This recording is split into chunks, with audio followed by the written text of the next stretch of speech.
Good morning class. Chemistry का 7th video lecture. और आज केमिस्ट्री में बात करेंगे पैकिंग एफिशिएंसी, जिसको हिंदी में संकुलन क्षमता कहते हैं। ठीक है, कल तक हमने वॉइड्स पढ़े थे। ऊपर लिखा हुआ है टेट्राहेड्रल वॉइड्स और दूसरा ऑक्टाहेड्रल वॉइड्स। और ये भी बताया था कि टेट्राहेड्रल वॉइड्स को जब हम ढक देते हैं तब तो आपकी कौन सी पैकिंग बनती है, AB/AP टाइप, जिसको हम HCP, कौन सा टाइप बोलेंगे, HCP। और जब ऑक्टाहेड्रल वॉइड्स को कवर करते हैं तो हम बनाते हैं CCP, जिसको ABC टाइप अरेंजमेंट बोलते हैं। ठीक है, तो ये दो कल हमने पूरा कर लिया। तो इसके लिए एक छोटी सी एक इम्पोर्टेंट बात, जिसके लिए एक आधा क्वेश्चन आ जाता है, उसका भी ध्यान रखेंगे। किसी भी एक यूनिट सेल में, किसी भी एक क्रिस्टल में, ठीक है, किसी भी यूनिट सेल एक कोष्ठिका, उसमें ऑक्टाहेड्रल वॉइड्स अष्टफलकीय रिक्तियों की संख्या n, जबकि टेट्राहेड्रल वॉइड जो होंगे वो 2n नंबर में मिलते हैं। मतलब अगर ऑक्टाहेड्रल वॉइड्स 1 है तो टेट्राहेड्रल वॉइड्स कितने होंगे, 2 होंगे। और ऑक्टाहेड्रल वॉइड्स उस एकक कोष्ठिका में उपस्थित परमाणुओं की संख्या के बराबर, n नंबर किसके बराबर, परमाणुओं की संख्या के बराबर। तो परमाणुओं की संख्या के बराबर तो क्या होंगे, ऑक्टाहेड्रल वॉइड्स, और टेट्राहेड्रल वॉइड्स होंगे वो परमाणु की संख्या के दुगुने, जिसको हम 2n से लिखते हैं। तो कई बार इसके लिए छोटे मोटे क्वेश्चन आ जाते हैं, तो उनका ध्यान रखेंगे। तो आज का हम स्टार्ट करते हैं अपनी क्लास को पैकिंग एफिशिएंसी, जिसको हम हिंदी में संकुलन क्षमता के नाम से जानते हैं। तो संकुलन क्षमता को देखने से पहले, संकुलन क्षमता में कहना किसको है, पैकिंग एफिशिएंसी है क्या, कि जब हम किसी एक डिब्बे में, जैसे एक डिब्बा है और उस डिब्बे में हम गोल बॉल को भरना चाहें, तो उन बॉलों को हम किस तरीके से सेट करें कि डिब्बे में ज़्यादा से ज़्यादा जगह हम काम में ले लें और कम से कम रिक्त स्थान रह जाए। मतलब वॉइड्स को कम कर दें और जो ऑक्यूपाई स्पेस एटम का उसको हम बढ़ा दें।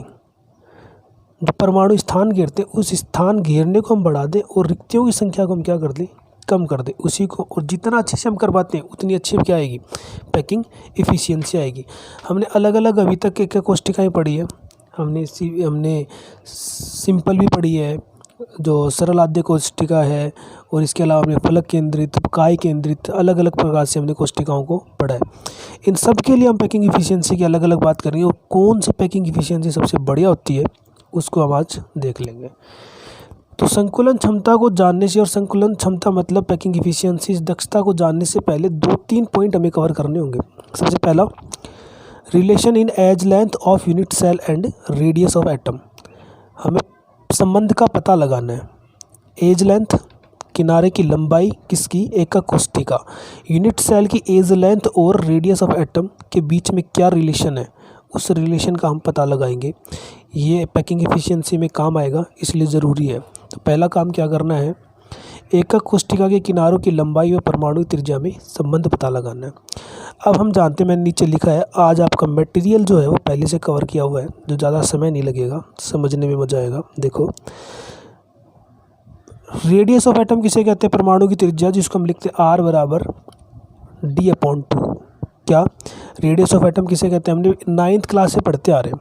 क्या दो परमाणु, ठीक है, दो परमाणु के केंद्र के बीच की दूरी का आधा, केंद्र की बीच की दूरी को हम किससे लिखते हैं, D से, और बीच की दूरी का आधा मतलब D/2 क्या हो जाएगा, R = रेडियस हो जाएगी। ठीक है, एक परमाणु की रेडियस। क्या दो एटम्स के बीच की दूरी, किसके बीच की दूरी, उनके न्यूक्लियस के जो बीच का डिस्टेंस है, उस डिस्टेंस का हाफ वो रेडियस कहलाता है। तो half of distance between 2 atoms is known as radius. Okay, पहली चीज़ कंप्लीट। दूसरी, एज लेंथ, किनारे की लंबाई। जब भी हम, और हमें यहाँ पे पता है कि हम जो इस लेसन में पढ़ेंगे वो सारी की सारी घनीय कोष्ठिकाएँ हैं, मतलब क्यूबिक सेल्स है। सारी की सारी सेल कैसी है, क्यूबिक सेल है। और एक क्यूबिक सेल के लिए एज लेंथ कौन सा, उसके किनारे की लंबाई। और किनारे हमने टोटल कितने बताए थे, 4, 5, 6, 7, 8, 9, 10, 4, 4, 8, 9, 10, 11, 12, टोटल किनारे कितने बताए थे, 12। और इसके लिए हमने इसके पैरामीटर भी बताए थे कि जब भी क्यूबिक सेल की हम बात करें, कैसी सेल है ये, घनीय कोशिका है, एक क्यूबिक सेल है, उसमें A equals to B equals to C, तीनों इक्वल होंगे। तो ये दूसरी चीज़ है जो लेंथ का हमें पता रहना चाहिए, जिसको हम किससे लिखते हैं, A से। रेडियस ऑफ एटम को किससे लिखते हैं, R से। ठीक है, अब सबसे पहले हम R और एज लेंथ का जो संबंध है वो पता लगाएंगे, किसमें, सिंपल क्यूबिक सेल में।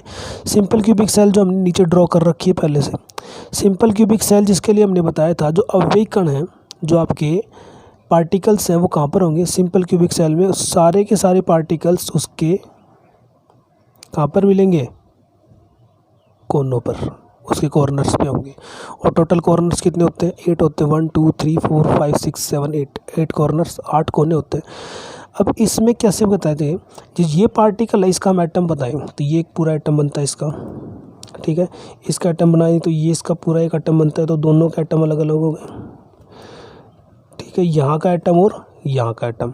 अब ये इसको हम किससे बताते हैं, इसका एज है। ठीक है, ये एज है तो हम इस एज को लेते हैं, ये इसके किनारे को, और इस किनारे की लंबाई कितनी बताई है, ए, क्योंकि सारी बराबर, तो किनारे की लंबाई क्या हो जाएगी, ए से बताते हैं। अब एक परमाणु, इस परमाणु का हाफ, आधा इधर है, आधा, तो ये कितना हो गया, आर।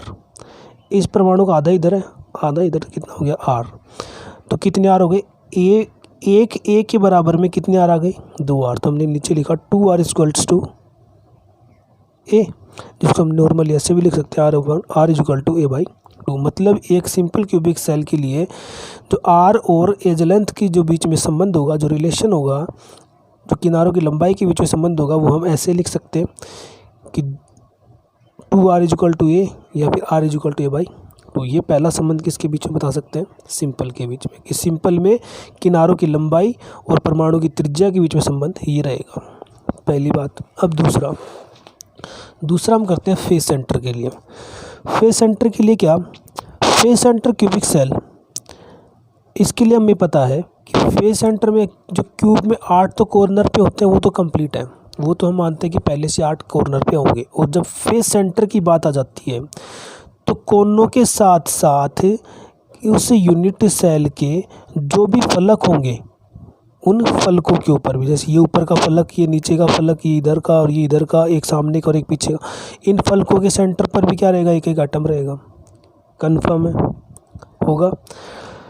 अब इसके लिए हमें आर और एज लेंथ में रिलेशन निकालना है। अब आर और एज लेंथ में रिलेशन कैसे निकालेंगे, देखो, हमें एक किनारे का ये और 2 किनारों के एटम को ही नहीं लेना है, हमें साथ में किसको भी इंक्लूड करना है, उसके एक फलक के एटम को भी। फलक यहाँ पर भी है, यहाँ पर भी है, यहाँ पर भी है, सब पर, लेकिन हम किसी भी एक फलक के एटम को ले लेते हैं। ये एटम हो गया, तो ये एटम, ये एक किनारे का ऊपर का एटम, ये किनारे का नीचे का एटम, तीनों आ गए।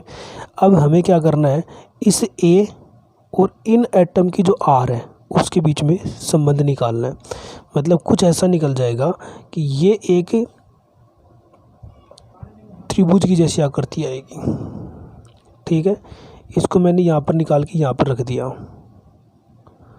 ये ऐसे ही है, जिसके यहाँ पर एटम, जिसके यहाँ पर एटम और जिसके यहाँ पर एटम।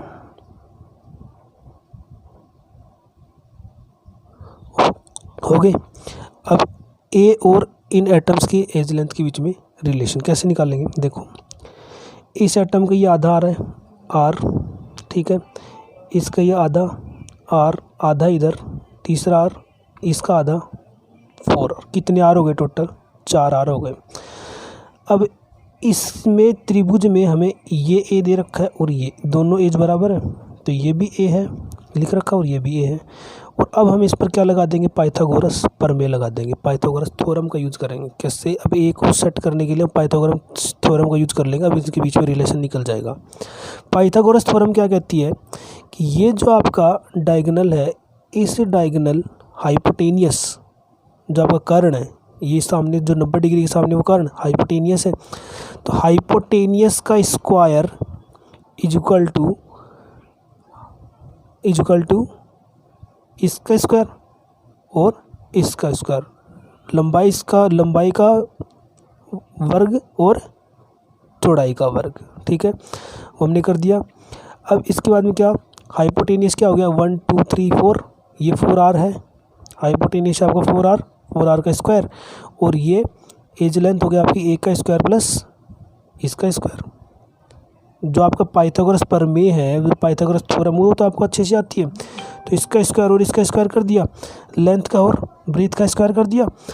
अब 4 स्क्वायर आर, 4r का स्क्वायर का जब हम ओपन करेंगे तो 4 का स्क्वायर कितना हो गया 16, और r का स्क्वायर r स्क्वायर। इन दोनों को आपस में जोड़ देंगे तो क्या आ जाएगा 2a square. a square is equal to 16, a square मतलब अब इसको ले ले, a को इधर रख लें तो a square is equal to क्या हो जाएगा, a square is equal to 16r square upon 2, या फिर इसको ऐसे लिख सकते हैं 2 से 1 को इससे काट देंगे तो क्या बचेगा 8, तो a square is equal to 8r square. a square is equal to, अब इसका हम क्या करेंगे, ये जब हम इसके वर्ग को हटाएंगे, सॉरी यहाँ पे लगा दिया, जब इसके स्क्वायर को हटाएंगे तो इसका रूट लगेगा।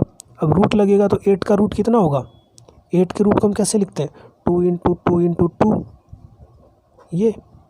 अब इसमें से ये 2 जोड़ा तो बाहर निकल जाएगा किसके रूप में, 2 के रूप में, और ये अंदर रूट के रूप में रह जाएगा। ये बच गया आपका r, और r का स्क्वायर खोल देंगे तो r बचेगा। तो r इजिकल्स टू क्या आ जाएगा a अपॉन 2√2। कोई दिक्कत, तो ये कैलकुलेशन हम एक बार अच्छे से समझ लेंगे तो कोई प्रॉब्लम नहीं आएगी। और ऐसा ही जो तीसरा नंबर आपका किस में निकालना है, बॉडी सेंटर क्यूबिक सेल में। बॉडी सेंटर में क्या रिलेशन मैंने सीधा लिखा है, इसको आप कैलकुलेट भी कर सकते हैं। मैंने सीधा लिखा r इजिकल्स टू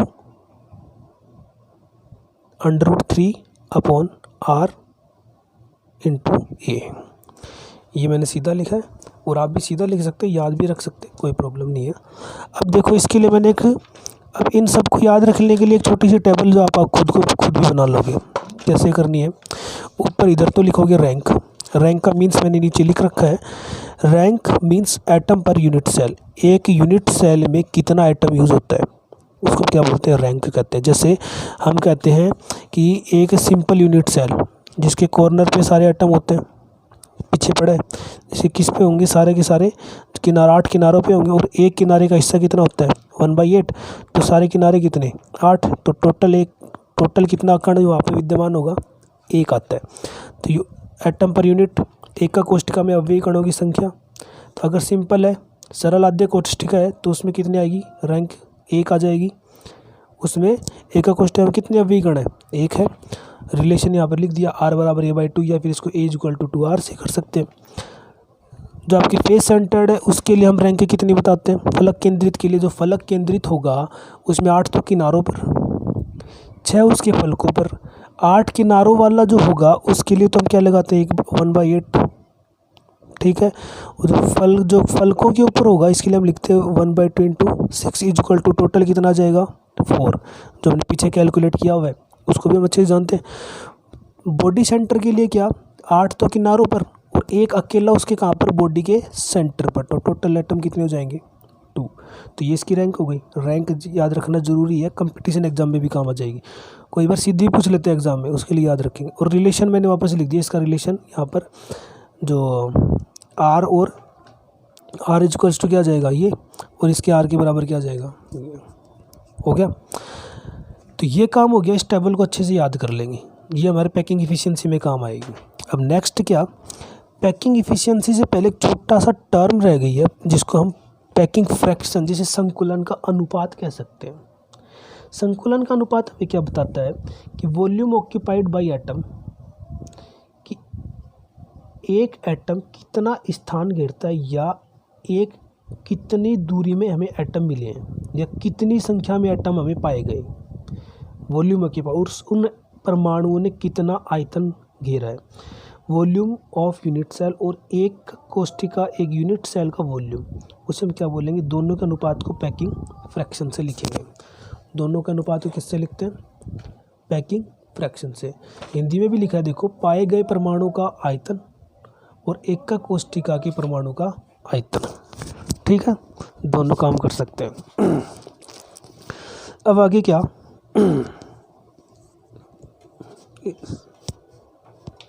हाँ, तो अब आगे क्या, दूसरा पैकिंग इफिशियंसी। पैकिंग इफिशियंसी मतलब संकुलन क्षमता। संकुलन अनुपात और संकुलन क्षमता में छोटा सा फ़र्क है।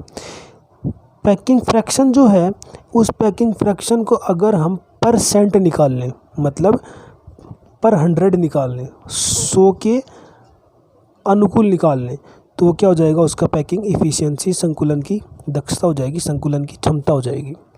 ठीक है। और संकुलन की क्षमता का वही formula, volume occupied by atom upon volume occupied by unit cell into 100। पाए गए परमाणु का आयतन बटे एक कोष्ठिका का आयतन गुणा 100। ये कई बार क्या होता है, दोनों फॉर्मूले अलग अलग पूछ लिए जाते हैं एग्ज़ाम, बोर्ड एग्ज़ाम में, नहीं तो आगे जो आपके कंपटीशन एग्जाम होंगे उनमें पूछ लिए जाते हैं। तो दोनों का ध्यान रखना, उससे कंफ्यूज नहीं होता कि पैकिंग फ्रैक्शन क्या और इफ़िशियंसी क्या है, संकुलन का अनुपात क्या और दक्षता क्या, दोनों में फ़र्क का पता लग जाता है। ठीक है। अब हम अपना जो मेन टॉपिक है पैकिंग की इफ़िशियंसी, संकुलन की दक्षता, उसे कंप्लीट करेंगे। संकुलन की दक्षता जो है, हम पहला काम करेंगे इसमें सरल घनीय कोष्ठिका, एका कोष्ठिका के बारे में, सिंपल क्यूबिक सेल।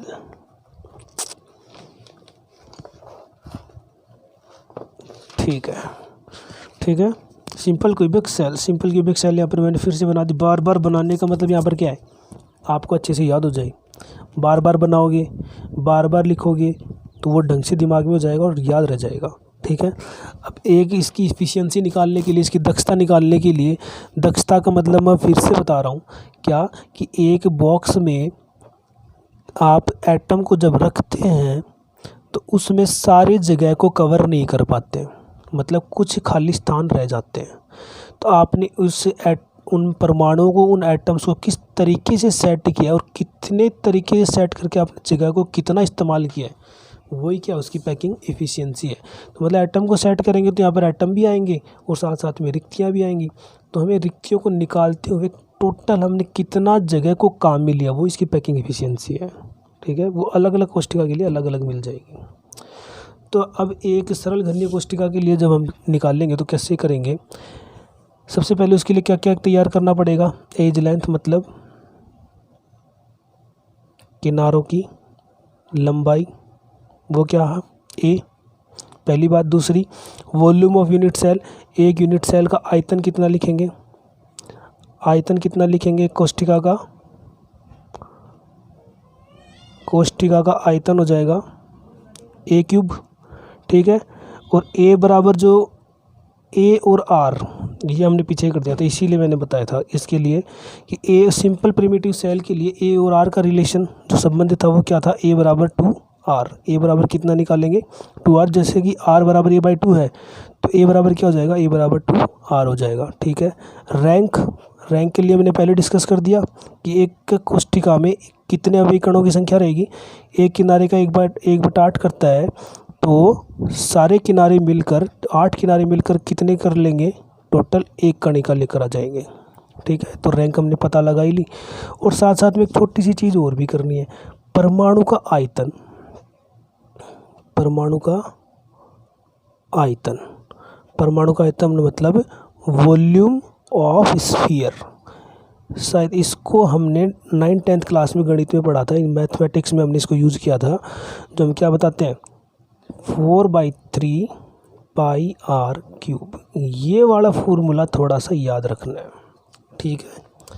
अब पैकिंग फ्रैक्शन को स्टार्ट करते हैं। पैकिंग फ्रैक्शन का फॉर्मूला कोई प्रॉब्लम नहीं है, वो था वो का वो, ये पाए गए परमाणु की आयतन और एक कोष्ठिका का आयतन गुणा 100। मैंने सीधा पैकिंग फ्रैक्शन से स्टार्ट नहीं किया, पैकिंग एफिशिएंसी के फॉर्मूले से स्टार्ट कर दिया है।